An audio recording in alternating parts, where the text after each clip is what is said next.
de una manera similar, pero aprovecha la circunstancia de que en el punto crítico de la curva ocurre dos cosas que le permite a este señor trazar una ecuación un poco más ajustada con dos constantes.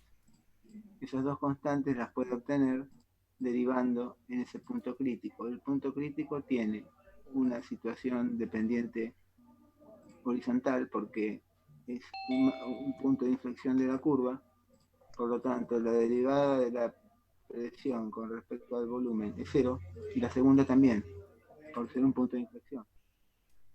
Por lo tanto, si derivamos la expresión en verde con respecto al volumen y la volvemos a derivar otra vez más, fuéramos ambas a cero y tenemos dos expresiones de donde sacar las dos incógnitas que están allí. Repito, P y B de volumen se convierten en P sub C y B sub C. ¿Por qué? Porque estoy montándome en el punto crítico. Solo ahí es posible esas dos derivadas.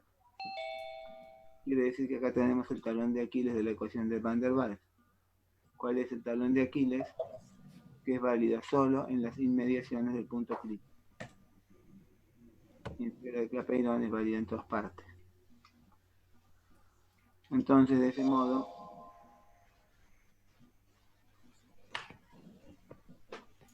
podemos escribir las ecuaciones que obtenemos del sistema de dos ecuaciones con dos incógnitas que acabamos de plantear, reemplazar en la expresión y tenemos así la ecuación de Van der Waals para los gases. ¿Qué se resume en eso? Oh, no. ¿Cómo? Mamá. Entonces esta es la forma en que queda simplificada la expresión. Nuevamente, ¿por qué P, B y T están con el subíndice C? ¿Por qué solo están para el punto crítico? Bueno, porque es el único punto donde vale que ambas derivadas sean cero.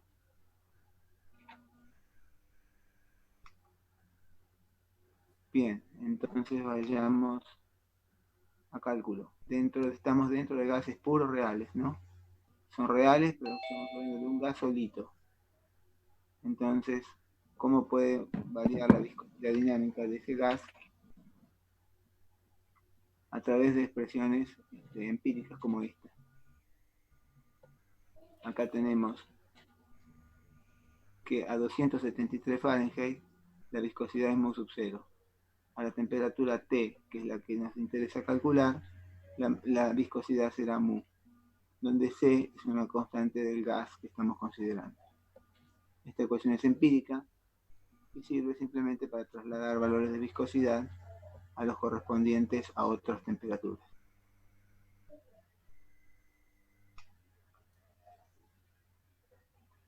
Bueno, mezclemos gases ahora, pero puros. Ahora volvemos a los gases puros, pero los mezclamos. Entonces, si mezclamos gases puros,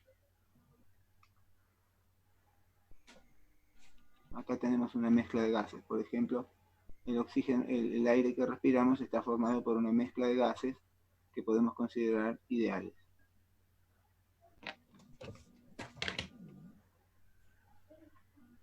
Veamos entonces la ley de Dalton, que es de mucha aplicación para tratar el tema de la mezcla de gases ideales. La ley de Dalton entonces dice lo siguiente. Dice que en una mezcla de gases la presión ejercida en la mezcla es la suma de las presiones que cada gas ejercería por su cuenta. O sea, podemos considerar que la suma de presiones es equivalente a la presión total. O sea, tenemos que una serie de gases ideales están puestos en un recipiente todos juntos y ejercen una presión total P sub T. Si los ponemos de a uno y vemos cuál es la presión que cada uno ejercería, la sumatoria de ellas es la presión total. Lo mismo ocurre lógicamente con N, que es la cantidad de moles, ¿no? Bueno, esta ley nos habilita entonces, nos abre el camino a muchas deducciones. Vamos a considerar algunas de ellas. Esta es entonces una forma numérica de la ley de Dalton. La presión total es la suma de las presiones. De este modo, consideremos que I sub I sería el número de moles de la parte gaseosa sobre la cantidad de moles totales. Es decir, la cantidad, vamos a ver, estamos hablando de porcentaje, ¿no es cierto? En el numerador ponemos el porcentaje de un gas, de moles de un gas, y en el denominador el porcentaje total. Y sub I entonces es la proporción de existencia de un determinado gas, que está presente con n sub I moles frente a la sumatoria de todos los n sub I de todos los otros, que es la sumatoria de todos los I sub I justamente da 1, porque esa sumatoria va para el numerador y se cancela. Es muy sonso lo que estoy diciendo, pero entiendo que no se entienda porque es demasiado sencillo como para explicarlo así. Pero me dicen si no lo entienden. Ahora que con otra foto se va a ver. Bueno, necesitamos entonces entrar a las tablas con un solo gas. Por lo tanto, esa mezcla de gases la tendremos que tratar como si fuera una sola. Entonces necesitamos una masa trucha de esta mezcla, que la llamamos masa molar ficticia, que es una masa ponderada. Ponderamos entonces cada cantidad molar de cada componente por la presencia de cada componente. Recuerden que cada componente tiene como presencia I sub I sobre sumatoria de los I sub I.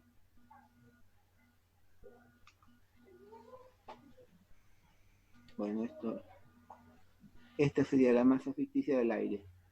La masa de cada componente por la fracción molar con la que está presente cada componente. Entonces decimos así que el aire tiene una masa molar que es ficticia, porque el aire en sí no existe, existe como sumatoria de gases.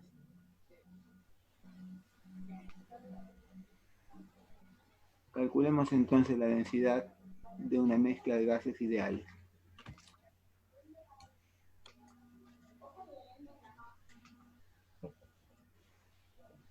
Esta es la ecuación de Clapeyron. Fíjense que no tiene la Z, porque los gases son ideales. Entonces despejamos el volumen.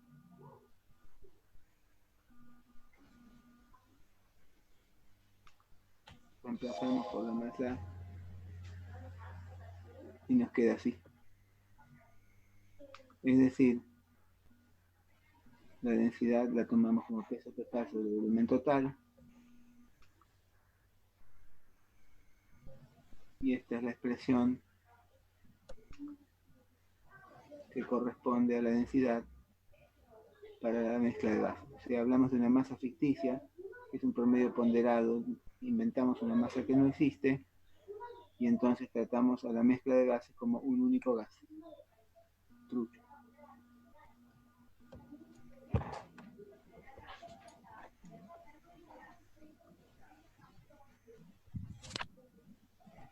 Pensé que había un ejemplo, pero no hay. Bueno, el modo en que se considera la masa ficticia es como el ejemplo del aire que hicimos recién. La sumatoria de la proporción de cada componente por la masa molar correspondiente.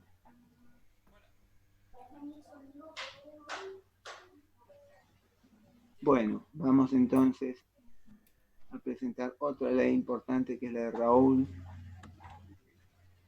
complementaria con la de Dalton. Y la ley de Raoult habla de la presión de vapor. La presión de vapor de la mezcla y la presión de vapor de cada componente en estado puro por la proporción en la que participa ese componente en la mezcla. Suponete que uno de los gases tiene una presencia solo del 15% y tiene una presión de vapor dada. El producto de la presión de vapor del componente puro por la presencia en el gas indica la presión de vapor correspondiente al componente en solución. Esto nos va a servir para visualizar el estado de una mezcla de gases ahora en un rato. Bueno, con respecto a la mezcla de gases podemos calcular, por ejemplo, la viscosidad dinámica de esta mezcla, la mezcla que hemos conseguido hacer con los gases. Y la viscosidad dinámica la podemos calcular con otra expresión empírica, que es esta,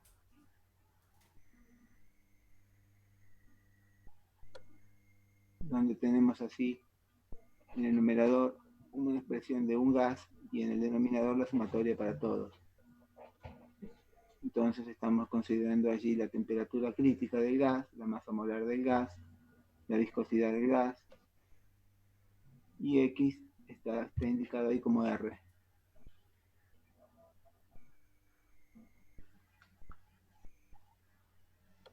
Por ejemplo, tenemos así una serie de gases cuya proporción de presencia está en la columna Y sub I y sus masas molares están en la columna que sigue. Queremos calcular la viscosidad de la mezcla a 0 grados y a 100 grados. Entonces vamos a la tabla y buscamos los gramos por mol que tiene cada gas en estado ideal y solo. Y luego vamos a calcular la viscosidad a 0 grados de tabla. Y la viscosidad a 100 grados también de tabla. Por lo tanto, buscamos en la tabla las viscosidades de los gases puros, de los componentes puros, tanto a 0 grados como a 100 grados. Luego, buscamos la temperatura crítica de cada uno de los gases y buscamos la presión crítica de cada uno de los gases. Entonces tenemos así cómo construir el numerador. Multiplicamos I sub I, que está en la primera columna, raíz de M, que está en la segunda columna, y raíz de la temperatura crítica.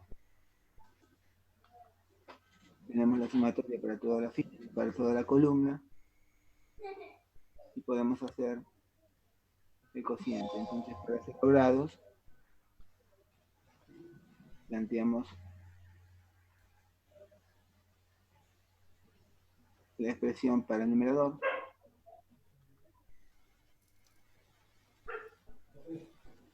y esa es la sumatoria. O sea, esta componente que aparece en celeste es para cada uno de los gases. La sumatoria es la que corresponde al aire. Entonces hacemos el cociente y tenemos así la viscosidad de la mezcla.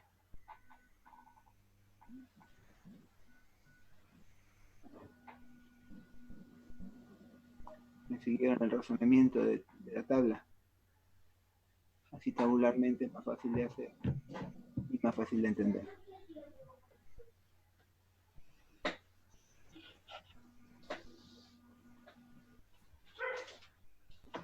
Bueno,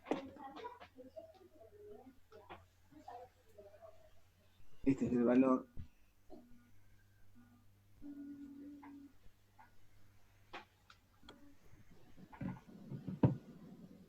calculemos entonces ahora para la mezcla de gases reales, por ejemplo para flor. Ahora los gases son reales, ¿no? Estamos mezclando gases, pero ya no son reales, ahora son reales. ¿Quién va a aparecer entonces en la expresión? Va a aparecer Z. Entonces tenemos así una serie de gases cuyos pesos moleculares están allí. La proporción de existencia de cada uno está en la columna Y sub I. O sea, el gas número 1 hay un 80%. Entonces,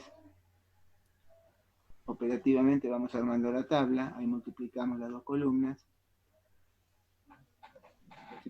un número de trabajo para armar la fórmula,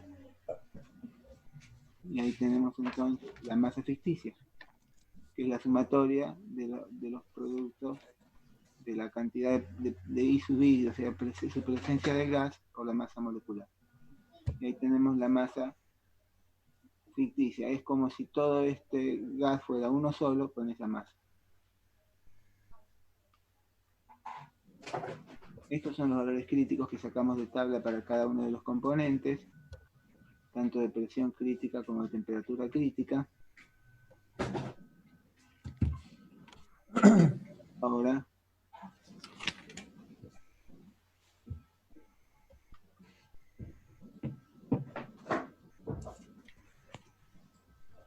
una temperatura. Aquí vamos a buscar Z, necesitamos la temperatura crítica, pero estos gases son reales, entonces no tienen temperatura crítica, hablaremos de pseudocrítica, y así calculamos temperatura pseudocrítica como sumatoria de las temperaturas críticas reales de cada gas por su componente de participación Y sub I. Entonces esta es una temperatura crítica que no existe porque está representando solamente a esa muestra, a esa unión de gases conformada por esos porcentajes y sub I. Entonces todo pasa como si fuese una temperatura crítica, pero medio trucha. Le llamamos temperatura pseudocrítica. De este modo calculamos entonces los distintos valores y ahí tenemos la productoria de Y sub I por la temperatura crítica. Muy bien. Tenemos entonces temperatura pseudocrítica y del mismo modo podemos actuar con la presión.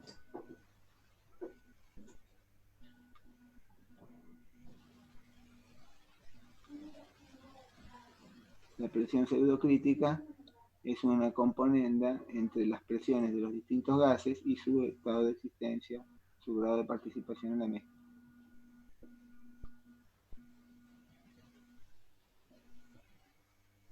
Ahí tenemos la productoria y la suma.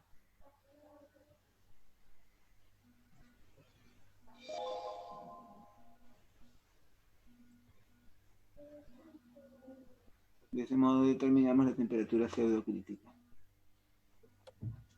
Y ahora con estas dos actuamos como si fueran presión crítica y temperatura crítica y buscamos el valor correspondiente de Z en la tabla.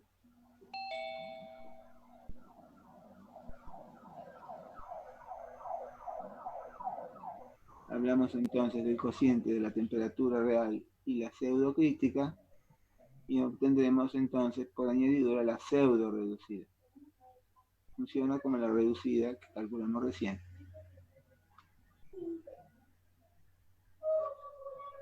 Entonces esta es la temperatura y ahí tenemos el cociente que nos da este valor de temperatura pseudo reducida. Sería la temperatura reducida que correspondería a esta mezcla de gases. El mismo razonamiento hacemos con la presión. Definimos la presión pseudocrítica para calcular la pseudo reducida y la pseudocrítica la calculamos así.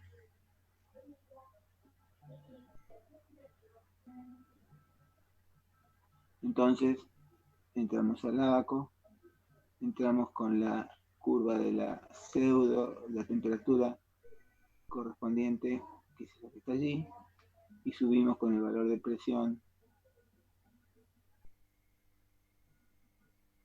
y obtenemos esos valores, 0,89. Entramos con la curva de la temperatura pseudo reducida, con la abscissa de la presión pseudo reducida y leemos el valor de Z de corrección o factor de supercompresibilidad del abaco.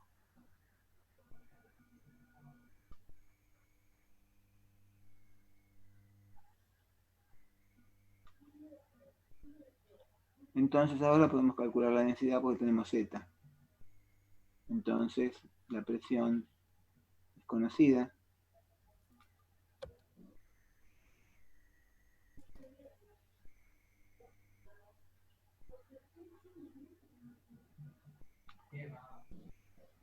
Esa es la presión, la masa molar ficticia que hemos calculado, el factor de supercompresibilidad, la constante de gas y la temperatura en grados Kelvin.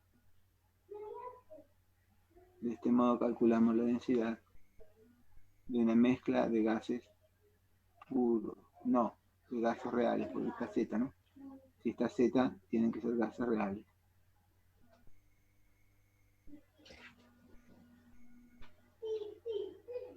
Bueno, por último pasemos entonces a la más difícil, que es una mezcla de gases ideales pero bifáciles. Es decir, acá hay 4 cosas: el gas A líquido, el gas B gaseoso, y lo mismo con el otro. 2 gases, 2 estados cada uno.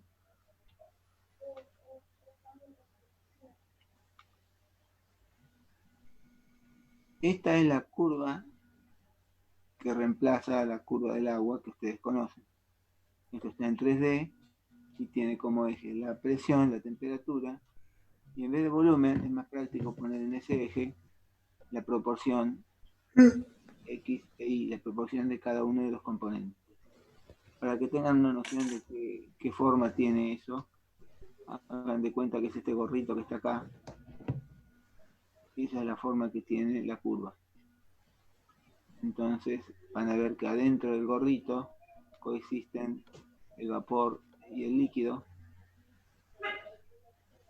Ahí tienen los puntos equivalentes de cada uno. Y dentro de la zona de la campana tenemos líquido más vapor. Abajo de la campana hay solo vapor y arriba hay solo líquido.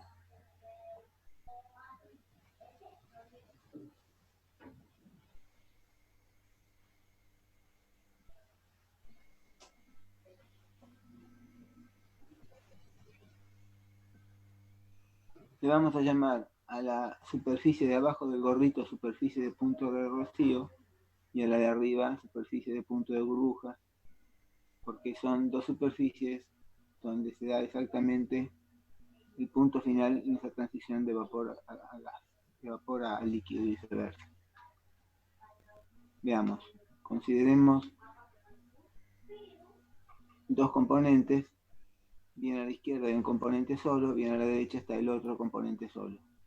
Y ahí pierde sentido todo lo que estoy explicando, porque lo estoy explicando para los 2 componentes juntos.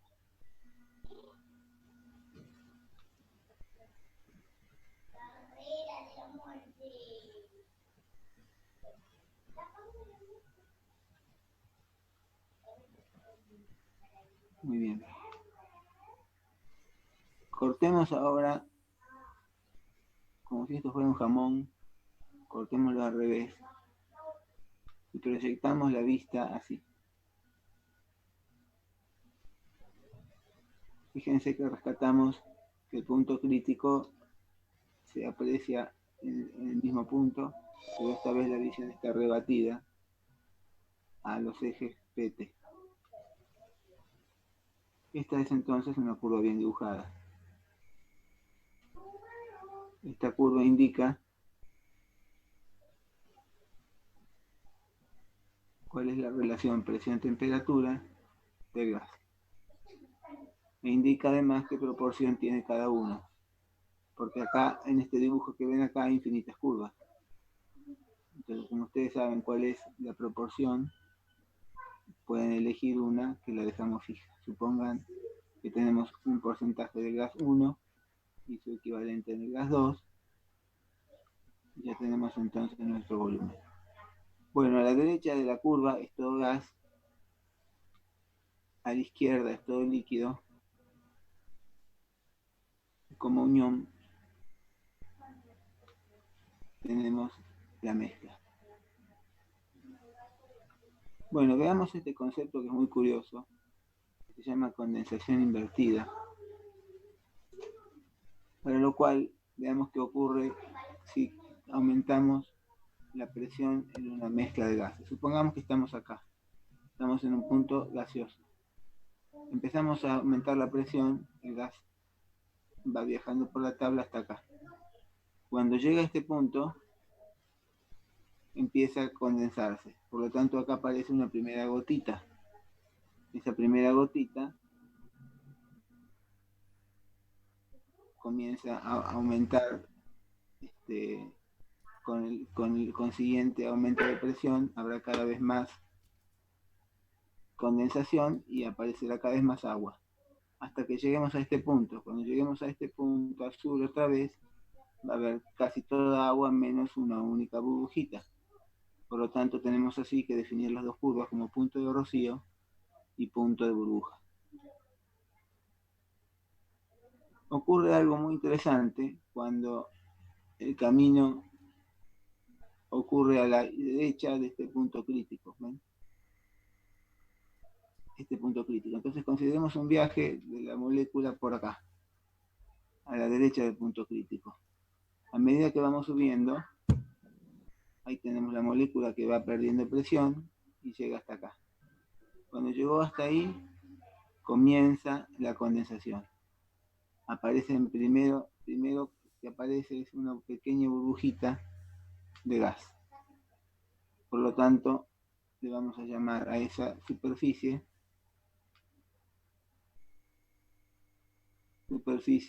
de punto de burbuja. Ahora, fíjense qué pasa cuando llegamos arriba otra vez. Ahí debería pasar la mezcla a una zona que, para sorpresa nuestra, es todo gas otra vez. Quiere decir que ahí donde debería pasar el líquido, como está a la derecha del punto crítico, pasa otra vez a gas. Eso se llama condensación invertida. Repito, si viajamos por un punto a la izquierda del crítico, vamos en todo gas. Aquí aparece la primera condensación, la primera gotita de líquido. Va apareciendo cada vez más líquido, cada vez más, hasta llegar a esta superficie, que cuando la atravesamos estamos en todo líquido. Pero si el proceso ocurre a la derecha del punto crítico, estamos dentro de la zona de gas, pasamos a la zona donde coexisten ambos, y acá, al cruzar esta barrera, volvemos a la zona de gas.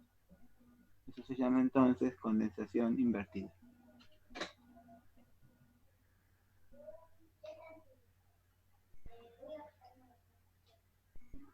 Bien, analicemos entonces cómo podemos matemáticamente darnos cuenta la composición de una mezcla de gases.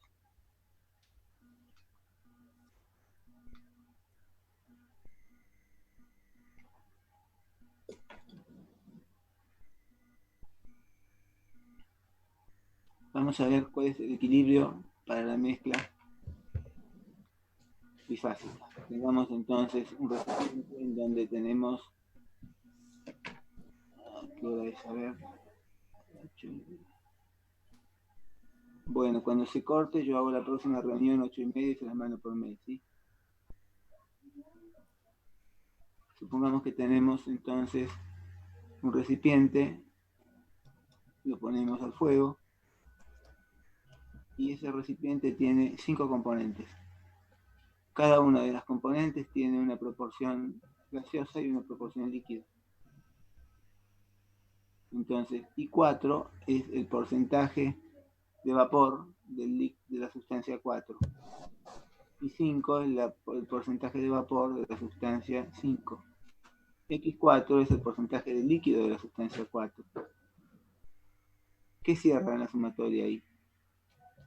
Y4 y X4 suman el 100%. No. Y4 está definido como la proporción de presencia del gas 4 en total. O sea, será la cantidad de gas del gas número 4 dividido la cantidad de gas total. La cuenta es al revés de como ustedes creen. Por ejemplo, ¿qué es X2? Es la cantidad de gas de la sustancia 2, pero ¿en relación con quién? ¿Con toda la sustancia 2? No, con todos los gases. Es una relación más de Colimba, ¿no? Bien. ¿Cuánto vale la sumatoria de I y de X? Y 1. Porque la proporción del gas 1 en estado gaseoso más el gas 2 en estado gaseoso más el último es la sumatoria del porcentaje en estado gaseoso, que es el 100%. Bien, entonces de este modo tenemos esta realidad, ¿no es cierto? Podemos definir ZI como X I, que es la proporción en estado líquido de ese gas por la cantidad N sub I, que es la cantidad de moles en estado líquido de ese gas, y tenemos así el cociente para generar el Z. Nuevamente, ZI entonces es la proporción de la sustancia, considerando X la proporción de líquido y I la proporción de gas.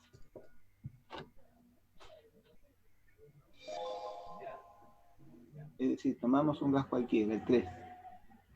Tenemos la cantidad, la presencia de ese gas 3 en estado líquido, por los moles en estado líquido, lo mismo en estado gaseoso, y abajo la suma total.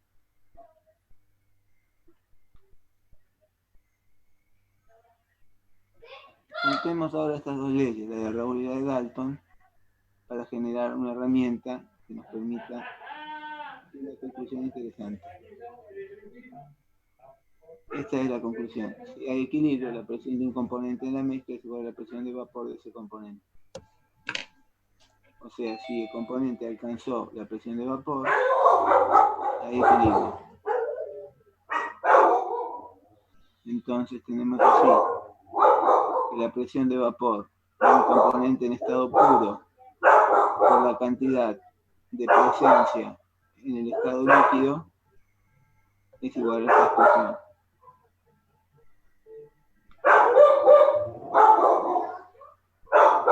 Definimos a la relación I sobre XK. Y es la proporción de un determinado gas en estado líquido y X en estado gaseoso, perdón, y X en estado líquido. Y este es mi perro que no se casa. Entonces, esa misma relación la podemos expresar como la presión de vapor de un componente sobre la presión total.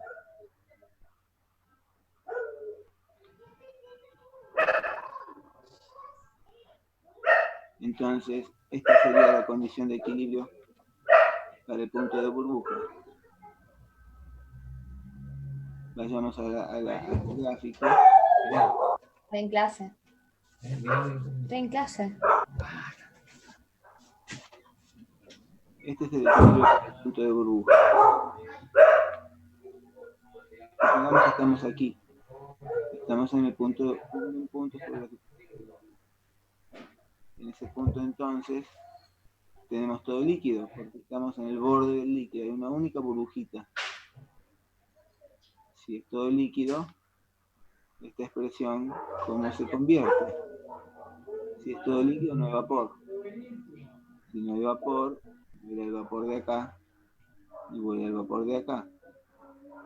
Con lo cual, simplificamos n y nos queda que z es igual a x.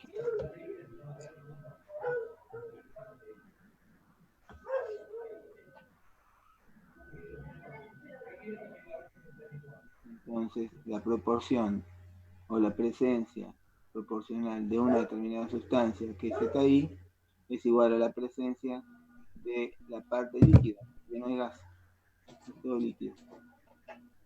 Ahora viajemos por la curva hasta llegar al punto del puro vapor y vamos a ver que la cosa es otra.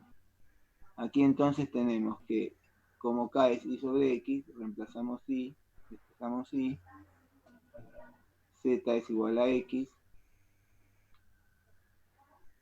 con lo cual sumando la sumatoria de I será la sumatoria de K por X. ¿Cuánto vale la sumatoria de I? La sumatoria de I vale 1. Quiere decir que la sumatoria de los K por los X tiene que dar 1.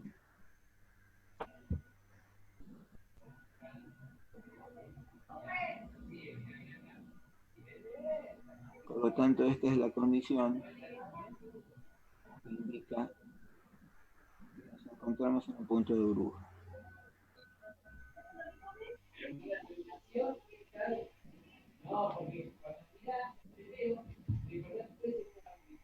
Bueno, esto no lo vamos a ver.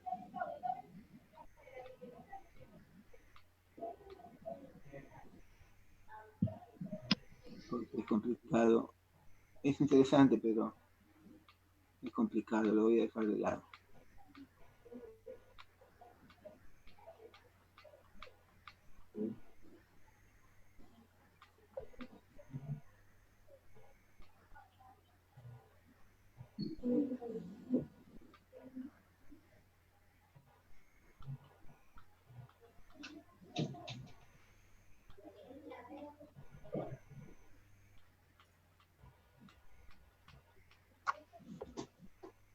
Sumamos. Si se da esta sumatoria de los KI, ZI menor que 1, estamos en la zona líquida. Si esto es igual a 1, estamos en el punto de burbuja. Si estamos aquí o estamos en un gas o en una mezcla bifásica. Vamos a ver ahora el equilibrio para el punto de rocío. Hemos visto el equilibrio para el punto de burbuja. Para el punto de rocío, pongámonos acá. De ahí solamente, fíjense que tenemos entonces vapor de un lado y gas del otro, pero en el punto S de rocío estamos en una situación donde todo es gas. Y todo es gas, de líquido queda una burbujita sola. Por lo tanto, la simplificación que hicimos recién la hacemos otra vez, pero al revés. Si estamos en un punto de todo gas, casi todo gas, liquidamos el líquido. La cantidad de líquido es cero. Y entonces se simplifican los niveles de vapor, y nos queda que esta vez este estudio es igual a I sub I. O sea, podemos ver la proporción de presencia de cada gas como la proporción de presencia de su parte gaseosa.